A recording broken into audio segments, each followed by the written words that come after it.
سلام دوستان عزیز، میخوایم سیر ترشی درست کنیم به 2 روش. لطفا قبلش کانال رو سابسکرایب کنید تا ویدیوهای بیشتر بهتون نمایش داده بشه. توی روش اول ببینید سیر من تقریبا نیمه خشک هستش. داخل شیشه میریزم چند تا دونه آلبالو و یک کم نبات داخل شیشه میریزم. بعد تا روی سطح سیرها رو سرکه میریزم و 1 قاشق غذاخوری نمک. درش رو میبندم، میذارم چند ماه بمونه توی جای تاریک تا کاملا برسه و آماده بشه. هرچی سیر ترشی بیشتر بمونه بهتر میرسه. توی روش دوم سیرها رو داخل یه شیشه ریختم، 1 قاشق غذاخوری بهش نمک اضافه کردم و روی سطحش سرکه میریزم.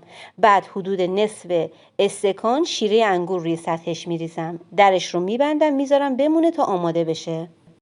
خیلیاتون سوال داشتید که آلبالو بریزیم داخل سیر ترشی خوب میشه یا نه. ببینید این شیشه هستش که داخلش آلبالو ریختم. الان حدود 3 روز 4 روز گذشته از سیر ترشی انداختن.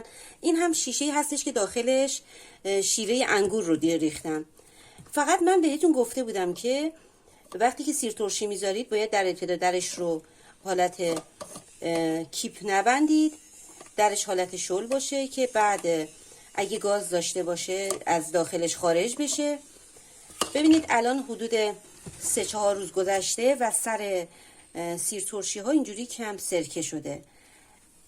خب در اینجا روی سطحش سرکه میریزیم، بعد درش رو محکم میبندیم.